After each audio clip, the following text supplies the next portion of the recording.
Any time in history, a criminal who crossed the line could have been sent to the gallows or the head zeman. But stepping over the line could lead to anything from murder to just making the king mad. But in a lot of places, the death penalty isn't the worst thing the courts can do. Here are 15 of the worst punishments in history that were even worse than death. Flaying, the number 15. Let's go back in time to ancient Syria, around 850 BC. Ashurnasir Paul II was the ruler. He was known for being cruel to prisoners and rebel leaders. But one method made people especially afraid. Using a set of special knives. The people who tortured people would slowly take off their skin, and this was something they did a lot. Not only did they know how to remove the skin smoothly, but they also knew how to keep the person alive as long as possible. To make sure of this, they would start cutting at the lower legs, thighs, and buttocks, which are not close to any vital organs. This made it more likely that the person would stay in terrible pain for a long time without dying of bleeding. This method of torture was very effective, and if the torturers wanted information quickly, they were likely to get it. A person who gave their captors what they wanted could survive the early stages of flaying, but they would be at high risk of getting sick. For most people, flaying was a long and horrible way to die. So how long could someone live after being flayed? Because of the blood loss, infections, shock from the pain, and hypothermia from being exposed to the elements without skin, most people would only live a few days at most after being flayed. The Syrian torturers knew how to remove the skin smoothly, often leaving it in one piece, so that it could be used as a horrible warning flag. Many of their works of art from the time show how proud they were of their skills and tortures.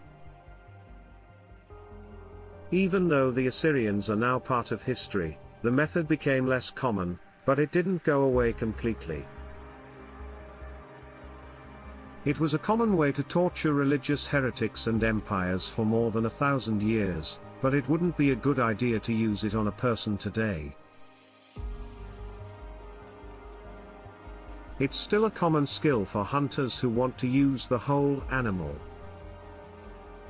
But that's nothing compared to number 14, which was made by the Persians. Most people die after a short time of intense torture with the boat's flag, but other methods keep the pain going for a lot longer. When Mithridates, a soldier, killed the king's brother, the king wanted him to suffer. Even though the king's brother had tried to take over, it didn't matter. He gave the order to take the soldier to the boats. This was not punishment. It was much worse than that. The condemned person could be put in a pair of boats, with one on top of the other. Holes would be cut in the boat for the person's head, hands, and feet, trapping him inside. But then the real torture starts, and it starts with pumping the condemned man full of a mixture of milk and honey until he's almost sick, and then leaving him in the sun while the sticky mixture dries all over his face and body.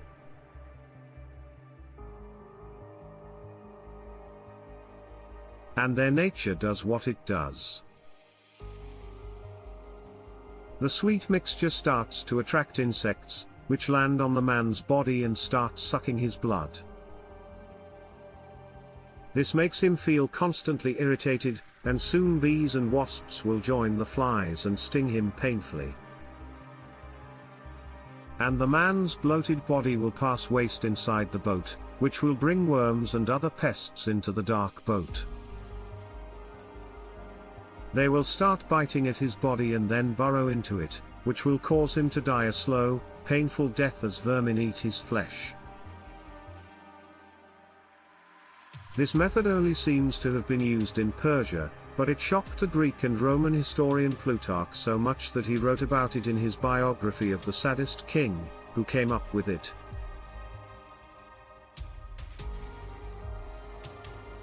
Was this just the work of a crazy person? Or did most criminals and traitors in Persia end up like this?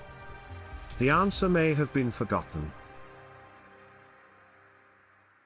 Animals weren't always used to bring about death. At the time, Roman law was one of the most advanced legal systems the world had ever seen. Because of this, judges could be a little more creative. For example, when a man was accused of killing his father and found guilty, a judge decided he deserved more than just a simple execution. And some of the other characters would have been very surprising.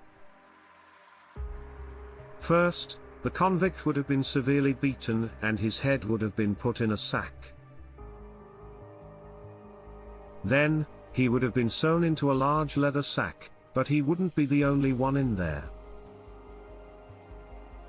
He would be joined by a group of live animals, none of which would be his friend.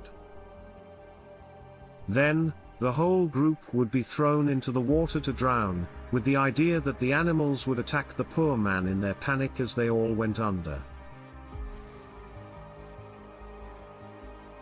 We don't know what the animals did wrong, and we don't know how they were chosen for this horrible ritual. This varies, but one thing that seems to be true about all of them, is that they could all hurt someone. A rooster was a common choice because its beak and talons could do a lot of damage quickly. A poisonous snake that bites more often when scared was also common. Not even a man's best was safe. A wild dog was often a part of the story. The fourth varies, but several reports point to a monkey being included. This might seem like an odd choice if you've never been attacked by a monkey and seen how quickly they bite and claw. There's no doubt that this wasn't a role. Any one of them had been trying out for a while. It's said that this was mostly a Roman idea, but that it was revived to some extent in medieval Germany. Only a cat and a dog were used, and they fought like, well, you know. Unlike other forms of execution, this one was just about making the last few minutes before drowning as horrible as possible. But this was the most well-known way that Romans killed people. The crucifixion is number 12. It's one of the most famous pictures in religious history, the Christian Messiah, Jesus, being nailed to a cross because he upset the Roman authorities. But in Roman times, it was a common way to kill criminals. It was so common that religious texts talk about thieves and other criminals being sentenced to death by hanging along with Jesus. Whether you were a rebel rabbi or just a common thief, there were worse ways to die. It wasn't just a slow death, it was also a lesson for others. The crosses were put up in a public square, and people often laughed at and hurt the people on them as they died slowly. But unlike many of the other methods on the list, crucifixion didn't kill the person directly. Instead, it caused other things to kill them, like blood loss and suffocation, and the torture began early. The condemned person would first have to carry the heavy wooden cross on their back. After the cross was put up, they were often whipped while their wrists were nailed to it and they were hung from it. At times, the feet would also be nailed. Even though the evidence doesn't match up with their arms out to the side. They would be left to hang for hours or even days because their arms held the weight of their whole bodies. Most people would die because they couldn't breathe because their lungs were being pushed too hard. But things like heart failure, being too dehydrated, or getting an infection from the wounds caused by the crucifixion and whippings can also kill the convict. No matter how long they lived, it would be a painful death. But because this way of killing doesn't kill right away, and because of its religious significance today, a small group of religious fanatics chose to be crucified for a short time as a form of penance or as a punishment in the past. Right? Not quite. It was used as late as the 1800s in places like Japan and Burma, and there are some reports that it was used to torture prisoners of war during World War II. It wasn't the only way that held up over time. Number 11 in your mint is that sometimes the worst thing you can do to someone is nothing at all. One of the oldest ways to torture someone was to lock them in a room while they were still alive and then walk away. For the person being punished, they were left alone in the dark with only their thoughts to keep them company as they slowly died a painful death from dehydration or asphyxiation, depending on how much air there was in the room.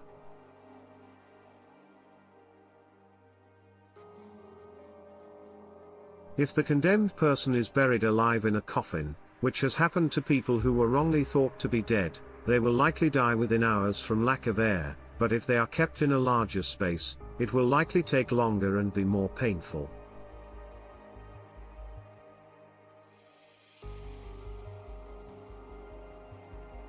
This was often used as a way to kill someone, but it has also been used to sacrifice people. But one case was better known than the rest. The Roman Vestal Virgins swore an oath to become priestesses of the goddess Vesta. They had two main jobs: to take care of the sacred fire and to keep their promise to be pure and single. If they broke the ladder, they would be stripped of all their honors and whipped as part of a ritual. Their fellow virgins would dress them up like corpses, hold a fake funeral for them, and carry them to a small underground vault. There, they would be left in what looked like a small room with a couch, a lamp, and even some food. The area where the vault was built would be filled with dirt and buried. During the 1,000 years that the Vestal Virgins lived, the terrible ritual was done about 10 times. For thousands of years, this was a way to punish people, but the severity of the punishment depended on the situation. Elizabeth Bathory, the murderous Hungarian countess, was a mirror in her own castle, but she was fed and lived in her palace tomb for 4 years. Now, let's talk about the Middle Ages, which were called the Dark Ages for a reason. Number 12, the Break. Europe loved public executions, and everyone from murderers to heretics to common thieves got their turn at some point. Those who were really bad, though, faced something worse than the gallows. No one knows when the breaking wheel was first made, but it was first mentioned in writing from the 6th century. The person being punished would be tied to the floor on a public stage. When that happened, the big wheel with spokes would be rolled in. The first part of the execution was meant to be very painful. The wheel was dropped on the shins of the prisoner to break their legs. Sometimes, the next step was to kill the prisoner by dropping the wheel on their neck. This didn't happen often, though, because the public wanted more blood. Most of the time, the poor prisoner was lifted up after their limbs were broken and tied to the wheel in excruciating pain. Their broken limbs often made it possible for the authorities to put their arms and legs through the holes. The breaking wheel was then put on a pole, and the prisoner was left to die or had his head cut off or was set on fire.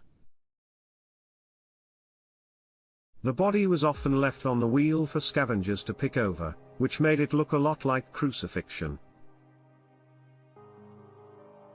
However, there was always a way to get away. If the prisoner fell off the wheel while still alive or made it through the execution, God spared them.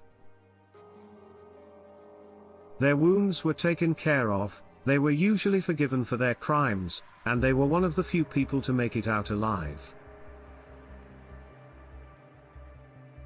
It was one of the worst punishments ever given. The worst punishments usually took a long time, but this one was one of the most disturbing.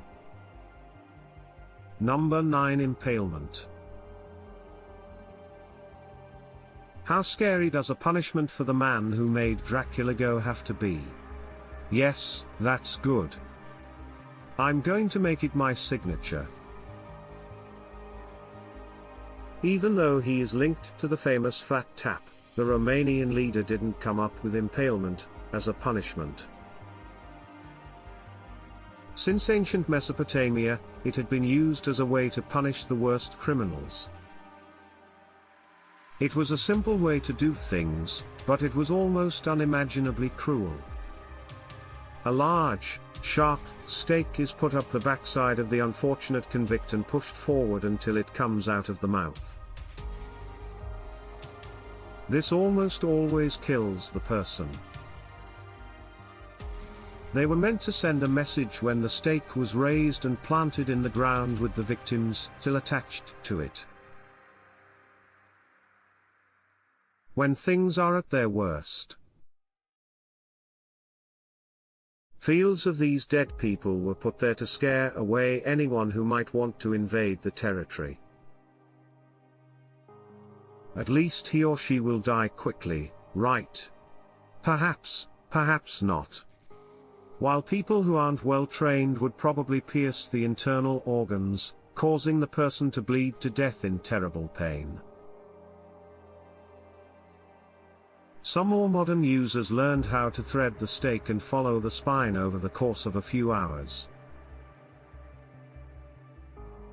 This did not hurt the person much and let them stay alive for days, with the record being 8 days.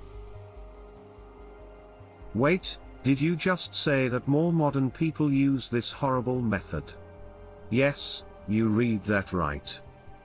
It was used a lot by the Ottoman Empire, especially during the Armenian Genocide, which started in 1915 and was one of the worst events in history. There are also rumors that the Dutch rulers of the East Indies used it when they were in charge. Vlad no doubt would be proud. This next method may have been the most famous way to kill someone in the Middle Ages. 8th on the rack. Most of the punishments on this list are ways to kill someone that try too hard to make death last longer. But torture isn't always done just to punish people. Sometimes the torturers need information, and the old guard was willing to do a lot more than just hit people with a phone book. This is where the rack comes in. The rack is a simple device that looks like an old-fashioned washboard, but it wasn't used to clean clothes. It was used to make people hurt. Both ends of the wooden frame had a roller. The victim's hands were tied to the top end, and the bottom end was tied to their legs. As the interrogation went on, The torturer slowly rolled the rack, stretching the victim's arms and legs until they couldn't give any more information, and it only gets worse from there. Unlike the other methods, the rack doesn't kill the person right away. Instead, it causes slow, steady pain that gets worse as the ligaments, cartilage, and bones in the arms and legs are stretched beyond their limits. This can quickly break a person down because their shoulders and hips separate and their limbs get hurt. Even if someone got out of the rack, they probably wouldn't be able to walk after it did its job. This also kept the person on the move so they could be hurt in other ways, like by burning them with hot coals. People were so afraid of the rack that sadistic interrogators would often use it on one person while making another watch, hoping to break both of them down. This device wasn't used much after the 1600s, but it may have been used again in Russia in the 1800s. It wasn't the most common way to torture people in the Middle Ages, though. 7th, the Spanish Inquisition was one of the most well-known cases of religious persecution in the world. It was especially cruel because it was built on the Roman Catholic Church's enforcement of laws against religion. Converts were watched and questioned to make sure they didn't keep their old faiths, and anyone suspected of heresy was tortured severely by the infamous Taquemado. And those who admitted their guilt had an even worse fate. They would have to go through a public penance ritual where they would be beaten while wearing clothes that said what crimes they were accused of.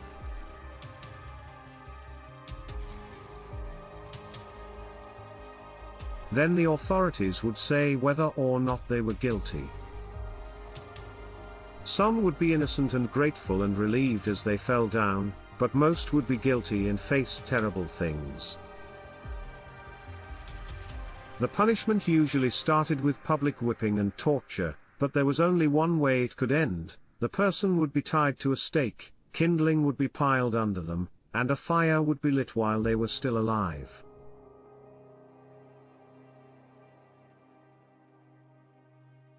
It was a horrible way to die, but many people passed out from the smoke before they burned to death, which was the only good thing about it.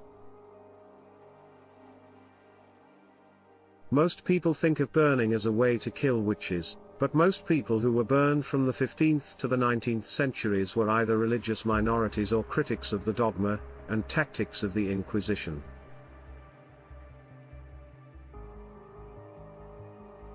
This method of execution stayed in Europe, despite persistent rumors that witches were burned in Salem. Not all of these punishments are well known, but that doesn't make the next one any less gross. The 6th. Oh, the Swedish drink sounds delicious, maybe like a lingonberry soda. Those who were invaded by Swedish troops during the 30 Years' War in the 1600s, on the other hand, did not find it funny. This wasn't so much a traditional punishment as it was a way for ruthless soldiers, many of whom were out of supplies and wanted to steal from the locals any way they could, to torture and steal from them.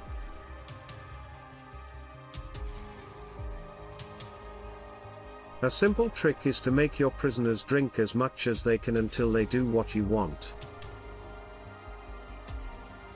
If you've ever tried to drink a whole gallon of water as a dare, you know that this could get very unpleasant very quickly because your stomach can only handle so much. But this wasn't just drinking water. The Swedish troops would tie up the person and use a funnel to pour the liquid into the person's mouth. It would be a nasty surprise what was in the liquid. It would sometimes be water. Sometimes it was boiling water that caused terrible burns inside the body. Sometimes it would just be disgusting like urine. In addition to the risk of being poisoned or getting sick. If the soldiers wanted to add a little more pain, this could cause the person's stomach to stretch or even burst from the large amount of liquid. Then they would beat the bloated stomachs of the victims and even stab them with spears. It's not surprising that most people who were tortured in this way learned to just give the soldiers what they wanted and hope that was enough to stop the pain.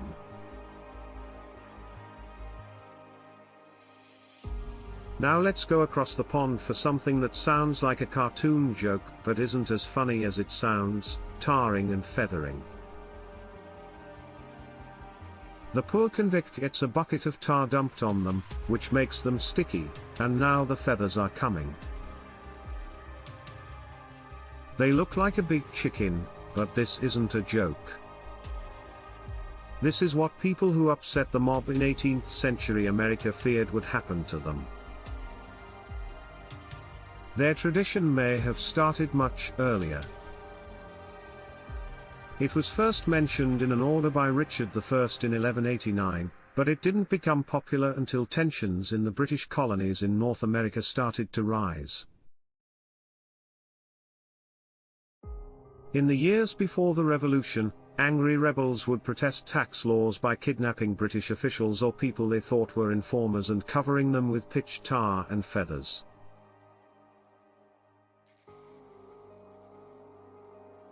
This was seen as a serious insult and good fun by the rebels. But the truth was much worse than that. How do you make the tar stick together? You got hot. Even though this didn't happen all the time, when the tar was poured on the victims, it was often boiling hot, and when it dried and fell off, it took burned skin with it. No one has been said to have died from being tarred and feathered. Many of the victims were in terrible pain, and had burn scars that would never go away. After the Revolution, the punishments were used less often, but it was hard to stop good torture. Anti-Mormon radicals tarred and feathered the Mormon founder, Joseph Smith, in 1832, and a German-American farmer named John Mites got the same treatment in 1912. His crime was probably not buying war bonds during World War I and being a German-American at the time. The next one might be a bit of a catch-22. Number 4, a test by fire. You are accused of a terrible crime for which the punishment is death. You can get out of it, which is good news. You just have to do what they tell you. The trial by ordeal dates back to ancient times, when the most common type was a trial by combat. This one was actually pretty fair. You just have to go into the arena and fight a guy. If you win, you're free. If you want to prove you're not guilty of murder, you can do this other murder. This became less popular over time, but some parts of it remained in the duels that became common in the West. In other cases, though, the odds were against you. Often, these trials were like torture, like when the accused was sentenced to trial by fire and had to walk barefoot across a field of hot coals or hold a red-hot iron. Sometimes the person just had to do the painful task, but more often they were checked for signs of injury, and only found to be innocent if they escaped without getting burned. Things don't look good right now. But one part of the ordeal trial was especially cruel. When witches were put on trial and accused, they often said they were innocent. But how can you prove something that probably doesn't exist? Whoever tried to get parent witches knew what they were doing. The accused witch would be tied up and drowned by being put under water. The idea was that the witch would be able to escape by using magical powers, and she did. She was obviously a witch, and she would be killed. So how could someone show they are not guilty? Simple: die. If the person who was accused drowned, the dogma said they were innocent, and would go to heaven. Even if the accused is found not guilty, they lose the next punishment. The third one. Torture of rats? How do you make rats eat people? Roman Catholic writers were the first to say that torture happened. During the Elizabethan era, people said that when the River Thames came up to the Tower of London, rats would climb into the prisoners' cells and attack them. Some people don't believe this happened because rats don't usually attack people without being provoked. However, the stories may have given some people hope, because in the 1600s, during the Dutch Revolt, someone did manage to turn the rats into weapons. On top of a prisoner's body, a bowl of rats would be turned upside down and hot coals would be put on top of it. As the bowl got hotter, the scared rats would try to escape the heat by biting the prisoner's flesh. Someone should call Peter. It's horrible and it works, but Brad torture isn't used very often because it requires living animals to do what you want them to do. But the fear that rats cause made it a good choice for cruel dictators, and it was used in military dictatorships in South America in the 20th century. Argentina was known for using a retroscope to put live rats inside people and then letting them dig their way out. It mostly happened in the past, but in 2010, a man kidnapped a man and threatened him with rats to get him to give his wife a divorce. This next torture is especially horrible because the person being tortured does it to themselves. Number 2. The criminal world in Japan is powerful and secretive, and agents who don't do what their boss tells them to do often face harsh punishments. But, unlike American gangsters, who might end up with cement shoes on their feet, members of the Yakuza often have to give up a piece of themselves, usually their little finger, to make up for their wrongdoing. This isn't as dangerous as killing someone, but it's more bloody. This is not only very painful, but it is also thought to make them weaker because the little finger is so important for keeping a firm grip on the hilt of a sword.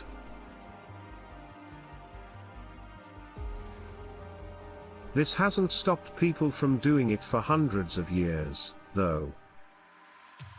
The Yakuza member who wants to change starts by putting their hand on a clean cloth.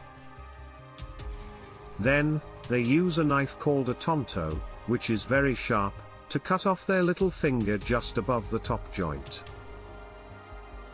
Then, they put the fingertip in a package and give it to the leader of the crime group as a gift. Why would they want to keep it the same? Because this ritual was not only used as a form of penance, but also as a way for gamblers to pay off their debts when they fell behind. The good news is that they can do the ritual again if the agent makes another mistake. The bad news is that they are going to run out of fingers at some point. Lastly, there are times when nothing is scarier than nothing. White torture number 1 is solitary confinement, which is torture in and of itself because it strips a person of all their comforts and cuts them off from all human contact. However, They usually have a sense of space that they can use to figure out where they are. White torture takes away even that by putting them in a cell with nothing in it. The prisoners are deprived of color by giving them a cell with white walls, floor, and ceiling.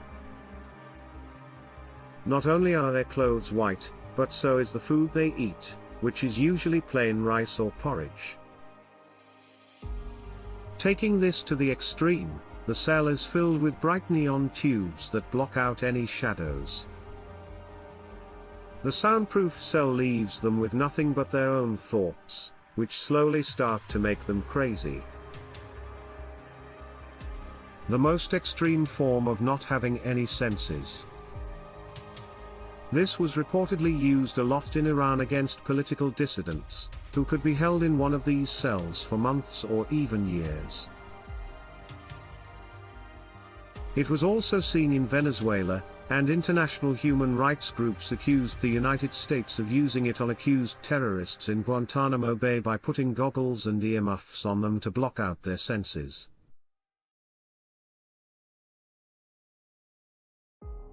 But in all of these cases, the facilities are tightly guarded, so all anyone has to go on are the reports of the victims. These reports are scary, and many of the victims say that the lack of sleep made them unable to sleep for years after they were freed. But what about the kids? Check out the worst punishments given to kids throughout history.